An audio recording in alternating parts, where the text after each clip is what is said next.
Good morning friends, আরও একটি নতুন ভিডিওতে তোমাদের সকলকে স্বাগত। তোমরা আমাকে একটা বিষয় নিয়ে অনেকে কোশ্চেন করছো যে 2022 বিএড যারা টেট পাস করেছে তাদের সার্টিফিকেটের কি হবে। তারা কি ডিএলএড করলে পরবর্তীতে সেই সার্টিফিকেটটাকে ভ্যালিড বলতে পারবে বা বৈধ হবে? সেই বিষয় নিয়ে অবশ্যই এই ভিডিওতে আলোচনা করা হবে এবং তার সঙ্গে 2024 যে রিক্রুটমেন্ট নোটিফিকেশান আসতে চলেছে সেটা নিয়ে অল্প বিস্তর আলোচনা করা হবে। তো তোমাদের প্রত্যেককে বলবো, যারা চ্যানেলটিকে এখনও সাবস্ক্রাইব করনি তারা অবশ্যই চ্যানেলটিকে সাবস্ক্রাইব করে দিও, এবং যারা আমার অলরেডি ভিউয়ার্স এবং সাবস্ক্রাইবার তাদেরকে অসংখ্য ধন্যবাদ। 2022 ইন্টারভিউ নোটিফিকেশান সম্পর্কিত এবং প্রাইমারি রিলেটেড সমস্ত রকমের নিউজ কিন্তু এই চ্যানেলে আপডেট দেওয়া হয়। অনেক চ্যানেলই প্রায় এই মুহূর্তে আপডেট দেওয়া বন্ধ করে দিয়েছে, বিশেষ করে 2017 সালে যারা টেট পাস ছিল, যারা চাকরি পেয়ে গেছে তারা কিন্তু আর ইউটিউবকে ফোকাস করছে না। তো তোমরা কিন্তু আপডেটও হয়তো পাচ্ছ না। তো তোমাদেরকে বলবো অবশ্যই এই চ্যানেলটি কিন্তু তোমাদের সবসময় পাশে আসে থাকবে, তোমরা অবশ্যই চ্যানেলটিকে সাবস্ক্রাইব করে রাখতে পারো। তো চলো মূল ভিডিওতে প্রবেশ করি।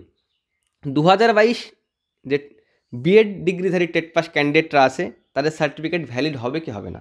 দেখো, আমি সরাসরি বলে দিই তাদের সার্টিফিকেট কিন্তু ভ্যালিড হওয়ার সম্ভাবনা নাই বললেই চলে। তারা পরবর্তীতে ডিএলএড করছে, ঠিক আছে, তাহলে কিন্তু তাদের পরবর্তীতে আবারও টেট পাস করতে হবে। কেন?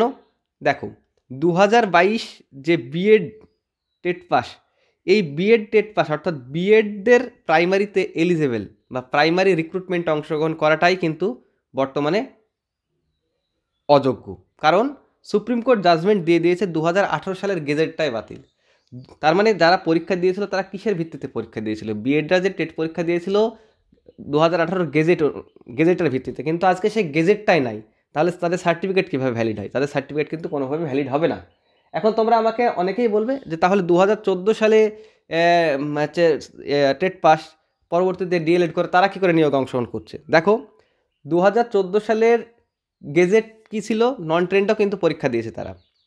2014 সালে নন ট্রেন্ড পরীক্ষা দিয়েছিল, টেট পাস করেছিল। তার মানে কি, নন ট্রেন্ড পরীক্ষা দিয়েছিল মানে সবাই যোগ্য, সে তার বিএড থাকুক, তার ডিএলএড থাকুক, সে বা নন ট্রেন্ড হোক, তারা কিন্তু সকলেই যোগ্য বা সকলেই সার্টিফিকেট ভ্যালিড তাদের। কারণ নোটিফিকেশানে ছিল, তাদের নোটিফিকেশানটা কিন্তু সুপ্রিম কোর্ট বাতিল করেনি। তাদের নোটিফিকেশান স্পষ্ট উল্লেখ ছিল এখানে নন ট্রেন্ডরাও পরীক্ষা দিতে পারবে, অর্থাৎ এইচএস পাস হলেই, এইচএসে 50% থাকলে তারা পরীক্ষা দিতে পারবে। তার মানে তাদের সার্টিফিকেটটা ভ্যালিড ছিল। এবার পরবর্তীতে কী হলো? পরবর্তীতে অবশ্যই ডিএলএড মাস্ট হয়ে গেল, তখন পরবর্তীতে তারা ডিএলএড করে নিয়েছে। তার মানে তাদের সার্টিফিকেটের কিন্তু বৈধতা থেকেই যাচ্ছে। তাহলে এইখান থেকে 2014 আর 2022 টেট পাসের মধ্যে কিন্তু পার্থক্য আছে। আশা করি তোমরা সকলেই বুঝতে পেরে গিয়েছো। এইবার একটা কথা বলি, কিছুদিন আগে হাইকোর্টে একটা জাজমেন্ট দিয়েছে, মানে 2017 প্যানেল বেরোনোর পরে, যে যাদের বিএড আছে এবং ডিএলএড দুটো ডিগ্রি ছিল নোটিফিকেশান আসার আগে পর্যন্ত, অর্থাৎ রিক্রুটমেন্ট নোটিফিকেশান আসার আগে পর্যন্ত দুটো ডিগ্রি কমপ্লিট ছিল, কিন্তু ডিএলএডের মার্কস কম থাকার জন্য তারা বিএড দিয়েছিল, যেহেতু সেই টাইমে বিএডকে অংশগ্রহণ করতে সুযোগ দেওয়া হয়েছিল। তারা একটা মিস্টেক করেছিল, তো তাদেরকে একটা সুযোগ দেওয়া হয়েছে, তারা ডিএলএডকে আপগ্রেড করতে পারবে। কিন্তু এইরকমভাবে বলা হয়নি যে বিএড ডিগ্রিধারী যারা টেট পাস করে আছে তারা পরবর্তীতে ডিএলএড করলে তাদের সার্টিফিকেটকে ভ্যালিড করা হবে, এরকম কোনো কিছু কিন্তু জাজমেন্ট আসেনি। আশা করি তোমরা সকলেই বুঝতে পেরেছো। তো এইবার আমরা আলোচনা করব 2024 রিক্রুটমেন্ট নোটিফিকেশান নিয়ে। দেখো, 2024 রিক্রুটমেন্ট নোটিফিকেশান নিয়ে কিছুদিন আগে আমি একটা ভিডিও করেছিলাম, সেখানে বলেছিলাম 10 থেকে 15 দিনের মধ্যে রিক্রুটমেন্ট নোটিফিকেশান আসতে চলেছে। দেখো, পর্ষদের যে ভূমিকা ছিল সেই ভূমিকা থেকেই কিন্তু আমি এটা বলেছিলাম। কেমন? আমরা সকলেই জানি যে এই নিয়োগ প্রক্রিয়া অর্থাৎ 11,765 নিয়োগ প্রক্রিয়া শেষ না হওয়া পর্যন্ত নোটিফিকেশান দেওয়া সম্ভব না। পর্ষদ সভাপতি যতই বলুক প্যানেল প্রকাশের 24 ঘন্টার মধ্যে আমরা নোটিফিকেশান দেবো, সেটা কিন্তু আমি আগেও বলেছিলাম, এটা কোনোভাবেই সম্ভব না। এই নিয়োগ প্রক্রিয়া শেষ হতে যতদিন টাইম লাগবে ততদিন টাইম কিন্তু নোটিফিকেশান আসতে টাইম লাগবে। তাহলে নিয়োগ প্রক্রিয়া শেষ কিন্তু আমি ভেবেছিলাম খুব তাড়াতাড়ি হবে, কারণ পর্ষদের যে তৎপরতা ছিল নিয়োগ নিয়ে, প্রথম কাউন্সিলিংটা শুরু হয়েছিল দেখো খুব তাড়াতাড়ি, প্যানেল প্রকাশের কয়েকদিনের মধ্যে কিন্তু ডিস্ট্রিক্ট লেভেলে কাউন্সিলিংটা শুরু হয়েছিল এবং খুব তাড়াতাড়ি শেষও হয়েছিল।